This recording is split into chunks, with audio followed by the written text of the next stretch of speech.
Watch right now on the Front News Project. Ukrainian ballistic missiles are ready to strike military targets in Moscow.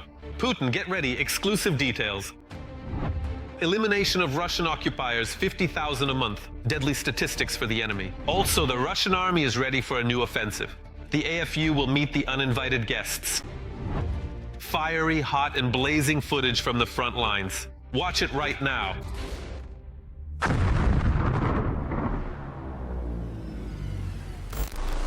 Greetings, I'm Volodymyr Tymoshenko, and we start immediately with the main topic. Putin wants to attack again. According to Bloomberg, Russia is planning a new offensive against Ukraine and is already preparing another wave of mobilization of Russian occupiers for this. But aren't the Kremlin's ambitions too high, and won't Russia face a repeat of the failed Kyiv in 3 days operation? All the answers are in our next report. Russia is preparing for a new offensive in Ukraine. According to Bloomberg, the Kremlin is considering a scenario of a protracted war for another 1 to 2 years. The Russian authorities, in essence, are simply not ready today to accept or even acknowledge the undeniable fact that the war in Ukraine is in fact lost for them. And even those vague, ephemeral, and ever-shifting goals of the so-called special military operation, which the Putin regime had set for itself at the very beginning, have not been achieved, not even by 50%, according to any reasonable or objective assessment. Despite this, the United States claims that a chance for dialogue remains, but the positions of the parties remain far apart. At the same time, peace talks have effectively reached a stalemate as Russia demands concessions and Ukraine refuses to accept them. But the main question is not Russia's intentions, but its capabilities. And here the picture for Russia is much less optimistic. Ukrainian forces have built a so-called wall of drones that destroys most assault groups even before they reach the front line. In principle, as of today, Russia cannot achieve any significant results on the battlefield in Ukraine in terms of, for example, operational, tactical, or even strategic importance. Therefore, of course, it can now be stated that the Russian military political leadership is undergoing a serious abstraction from reality and immersion into some absolutely parallel reality of its own that does not correspond to the truth. The pace of the offensive is minimal. In some places, Russian troops advanced only 15 meters per day. This is an anti-record for more than a century of modern world wars, not to mention the same anti-record since the start of the full-scale invasion. Analysts are also noting a general slowdown. In March, the Russian army captured only 23 square kilometers, and that's several times less than at the beginning of the year. January, 319 square kilometers. February, 123 square. Among the reasons are the UAF counteroffensive actions and Russia's own internal problems. For example, communication disruptions and restricted access to key technologies. Moreover, in certain sectors, the Russians are not advancing but retreating. In particular, the Ukrainian military is gradually pushing them out of the Kupyansk direction. Russia wants to continue the war, and that is the truth. They still hope that their spring-summer offensive campaign of 2026 will yield certain results that could, for example, become a turning point for them, but that's unlikely since the initial phase itself, which began in the second half of March, has completely failed. We are now seeing a very high rate of Russian troop losses on the battlefield, and at the same time, one of the lowest rates of capturing Ukrainian territory. However, rising oil prices could temporarily bolster the Russian budget and provide resources to continue the war. In addition, the Kremlin is preparing society for a new wave of mobilization. For the first time since 2023, Ukraine has moved to systematic counterattacking actions, not counteroffensive, but specifically counterattacking, limited and tactical in nature. And since January 27th, they have been successful. More than 480 square kilometers of Ukrainian territory have been liberated, which exceeds the amount of Ukrainian territory captured by Russian troops during the same period. Despite preparing for an offensive, Russia is facing reality, slow progress, losses, and Ukraine's effective defense. It is this reality that could become the main constraint on the Kremlin's plans.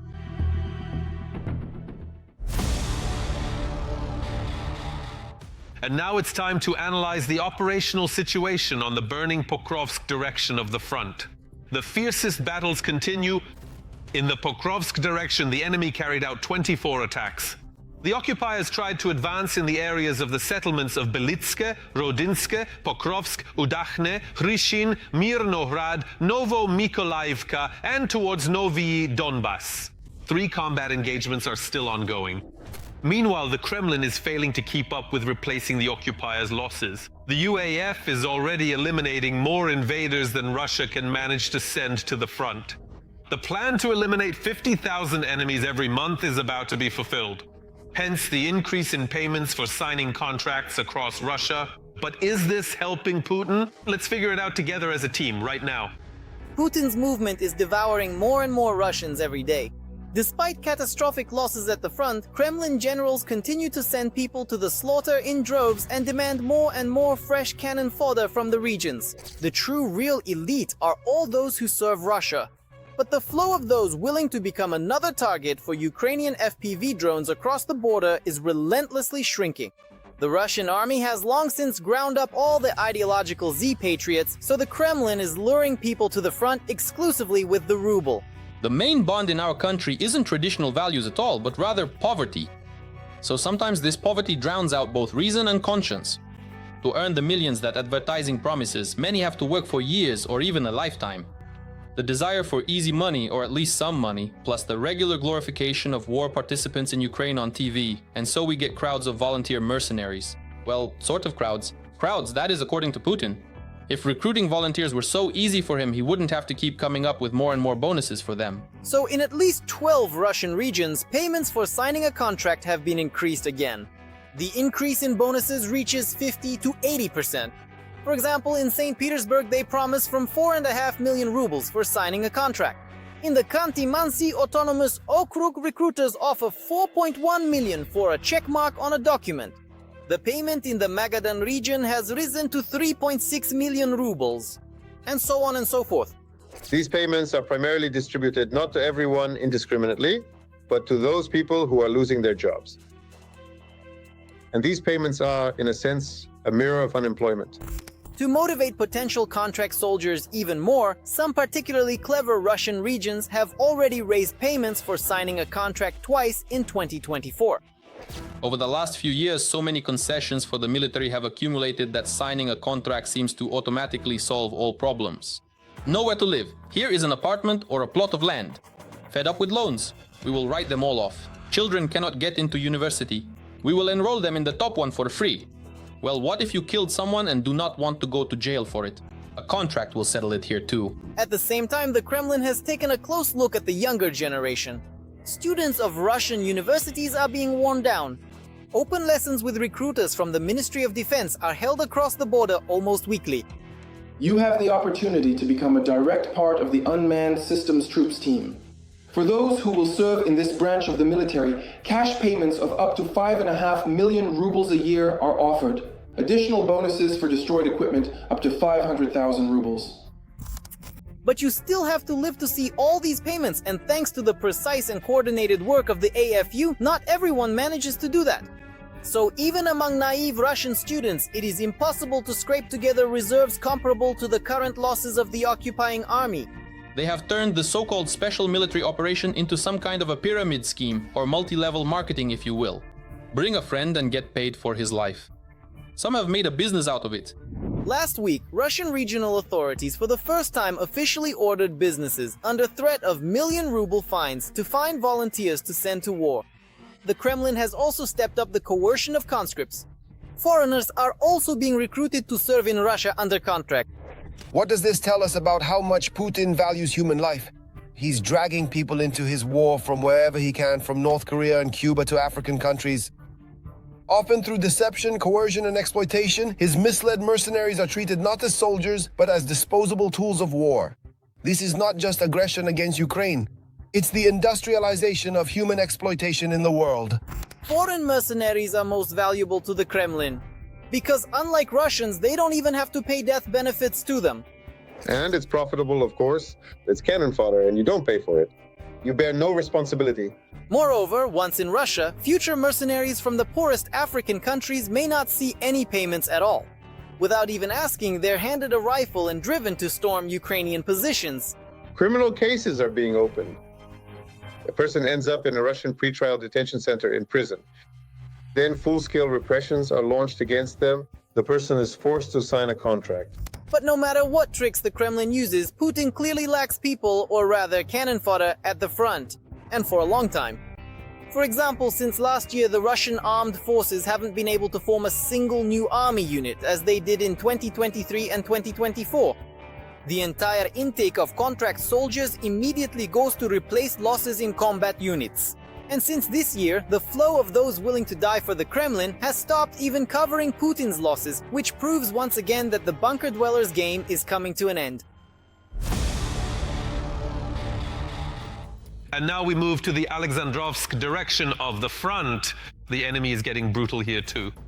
In the Alexandrovsk direction, the occupiers tried 8 times to improve their position, attacking in the areas of the settlements of Alexandrograd, Sichnevoye and Verbovoye. The outskirts of the settlements of Ivanovka, Dobropasovoye, Levadnoye and Vishnyovoye were subjected to airstrikes. Currently, one combat engagement is ongoing. And here's another crucial topic. Ukraine is sharply increasing the production of missiles, including ballistic ones. This is already a direct threat to the occupiers' decision-making center, Moscow. So when will Muscovites have to host a real missile action? More on this right now firsthand from the lead developer of Ukrainian missiles. Let's watch. Ukraine is preparing a weapon capable of reaching the very heart of Russia.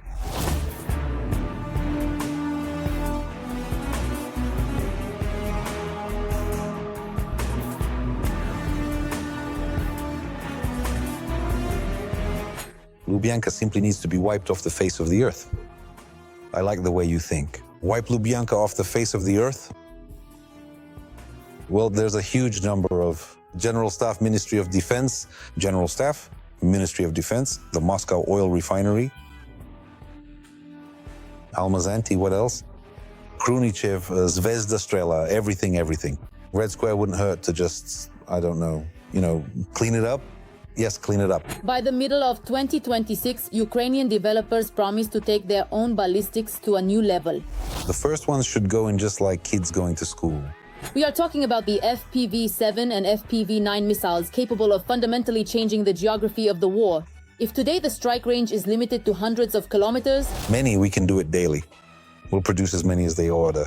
Then in the coming months, the range will increase to 850. And that's enough to threaten not only the border regions, but Moscow itself. Right now, strikes have already begun that are really showing Russia our capabilities. And we're not just talking about precision strikes, but potentially massive deployment. According to the developers, dozens of missiles can be launched simultaneously, 20, 30 or more. In this case, even modern air defense systems become overwhelmed. Intercepting such a stream of targets becomes a task at the limit of capability even for Patriot-level systems. To say nothing of the Soviet systems in the Russian Federation. It's hard for them to intercept missiles like these. Each of these missiles solves its own task on the battlefield, and together they form a new strike architecture. The FPV-7, the very first successful launch, which was a confirmed and documented success, actually took place in Taganrog. When we finished off an A-50 in a hangar that had come in for some retrofitting. This ballistic missile is considered a shorter-range tool. Its range is up to 300 kilometers. The warhead is up to 250 kilograms. High precision and relatively low cost. It's like a replacement for the ATAC MS. A cheap one.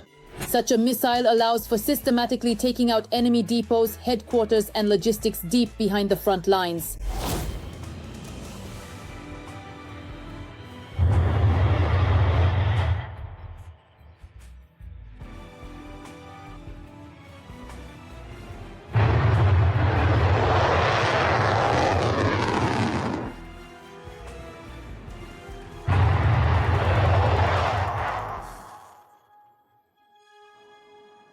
The FP9 is already on a completely different level.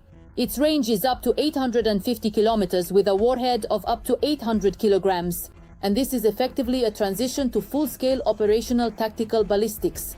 We are talking about striking strategic targets from military sites to key infrastructure deep inside Russia. Both missiles are launched from the very same mobile launcher, similar to the one used for the Flamingo system. This means deployment speed, stealth, and the ability to change positions quickly, making detection and counterstrikes harder.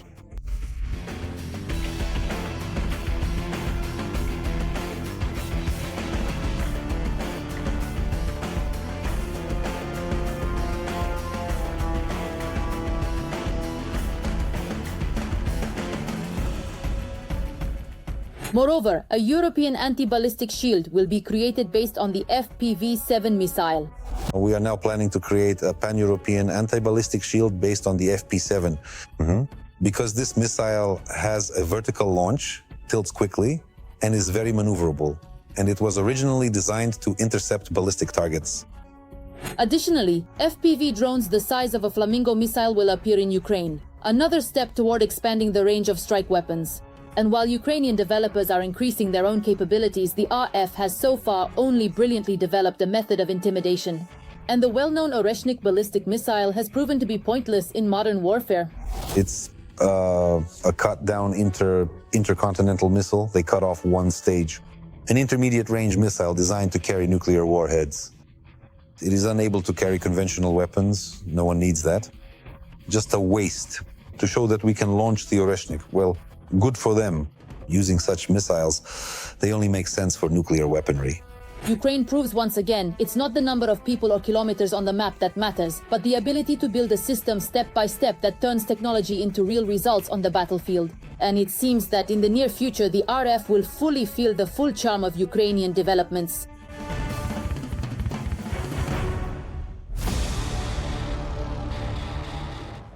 And now let's analyze the operational situation on the Julipole direction of the front.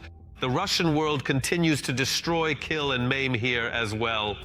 In the Julipole direction, there were 10 attacks by the occupiers in the areas of Varvarivka, Zaliznikne, Huliapilske, Priluki, Oleno-Kostiantinivka, and Myrne. The enemy carried out airstrikes in the areas of Vozdvizhivske, Novoselivka, Rybalske, and Lyubitske. And here is another matter. Another act of meanness from Lukashenko. Since 2024, Belarus has begun supplying Russia with specialized chassis produced by the Minsk Wheel Tractor Plant for a new version of the Pantsir S1 anti-aircraft gun and missile system. Militarny reports this, citing an investigation by Belpol. Our journalists will provide all the details. The Kremlin's main satellite is once again under scrutiny due to its loyalty to its big brother. President Putin has no relationship with anyone like the one he has with Belarus. It's natural. We are allies. Of course, it's natural. After all, Lukashenko has no other choice but to serve Putin faithfully and loyally.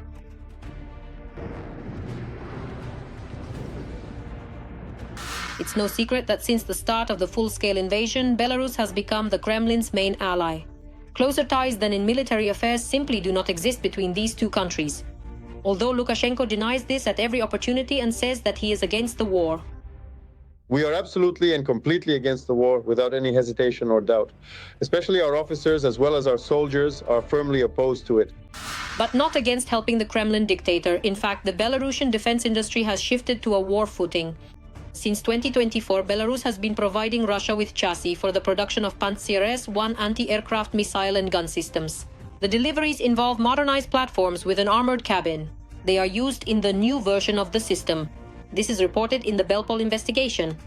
This is evidenced by a letter from the joint stock company Academician Shipunov Instrument Design Bureau to the first Deputy General Director, Citizen Golovachev. And this document states that in accordance with a state contract within the framework of the State Defense Order, MZKT 79-3312 chassis for Pantsir S combat vehicles must be delivered to the Russian Instrument Design Bureau in batches of 6 in June, July, and August of 2024.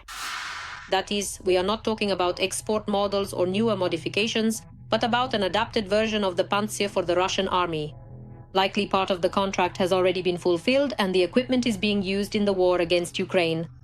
This is a mobile complex and accordingly, without these chassis, the Pantsir S1 anti-aircraft missile system effectively turns into a stationary unit that will be easily destroyed by Ukrainian strike weapons.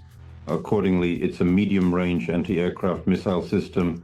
It covers key logistical and transport facilities of the Russian Federation and forms the basis of layered air defense systems around Moscow and the Moscow region.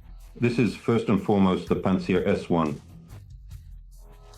According to the publication, the switch to Belarusian chassis is intended to eliminate the technical shortcomings of the previous version of the Pantsir. These are problems of the Russian military-industrial complex, first and foremost. It's an inability at the moment to produce the air defense systems themselves and the corresponding air defense systems. A few main key points. An outdated material and technical base. This is sanctions pressure from the United States and European partners on the defense industry enterprises of the Russian Federation.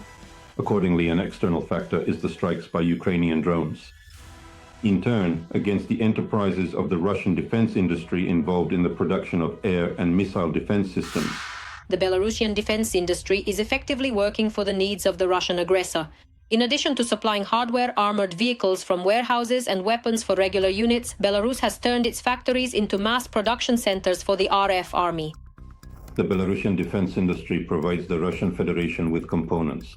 The occupying country alone accounts for about 80% of the exports of Belarusian defense enterprises. Therefore, this is only one episode.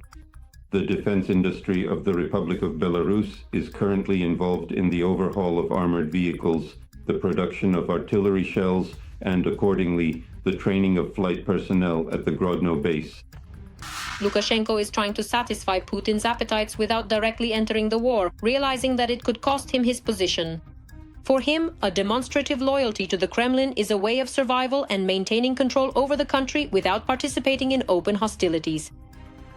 The basis of Lukashenko's policy is maintaining a regime of personal power and passing it on by inheritance. Therefore, accordingly, the fundamental basis of the external vector is the so-called balance of power. That is essentially an attempt to satisfy or please all the key players on the world stage. Moreover, I will note that it is the People's Republic of China that views the Republic of Belarus as a bridgehead for military political advancement on the European continent. But will Lukashenko be able to play these roles for the long haul? The self-proclaimed dictator is already looking for reliable partners besides Moscow.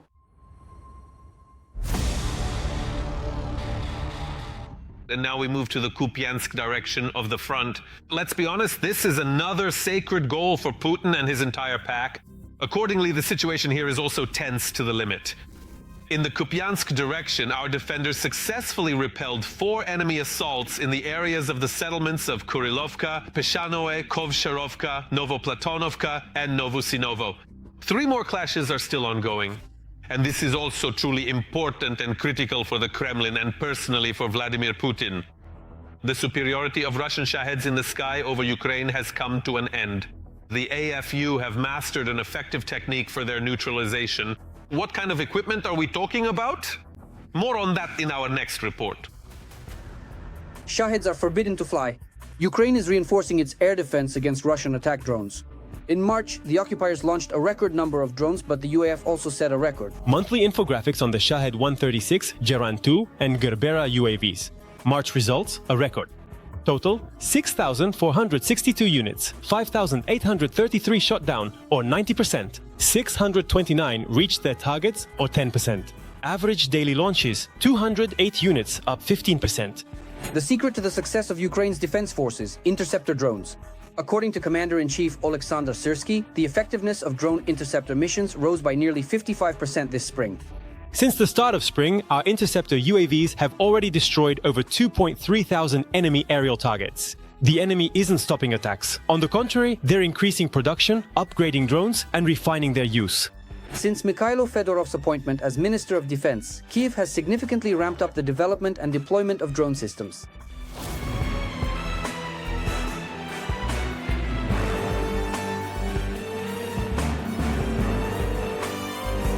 Today, the Ukrainian defense industry produces dozens of different interceptors. Some, like the Octopus or the UEP-1, are powered by artificial intelligence. Others, like the Sting, can be controlled by an operator from hundreds of kilometers away. An absolute world record. A pilot downed a Shahed using a Sting interceptor at a distance of 500 kilometers. Using Hornet vision control technology, Roman Hulk from the Bulava unit downed 2 Shaheds 500 kilometers away. But it's not just about interceptors. Countering Russian weapons of terror is a comprehensive effort. Anti-aircraft missile systems, machine gun-armed helicopters, and ground-based mobile fire groups remain just as relevant.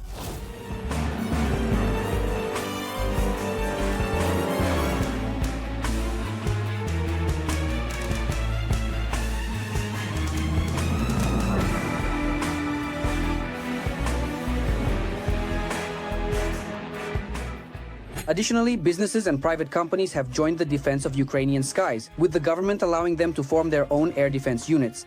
A government-led pilot project to involve the private sector in the air defense system is already underway and yielding its first results. One of the participating companies has already trained its own air defense group. As of today, several enemy drones have already been shot down in the Kharkiv region, specifically a Shahed and a Zala. The UAF also remembers that the best defense is a good offense.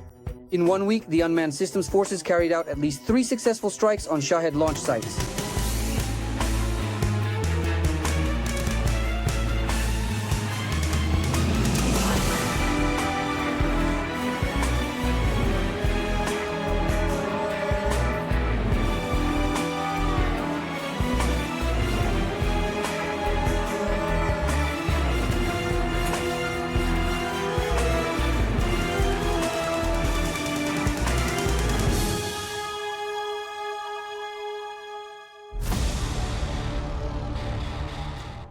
That's all for today, but very soon, right here on Front News, absolutely new and unique reports from our incredible and dedicated journalists in the hottest war zones will be gathered so that you can truly know the truth. I'm Volodymyr Timoshenko. Take care of yourself and your loved ones.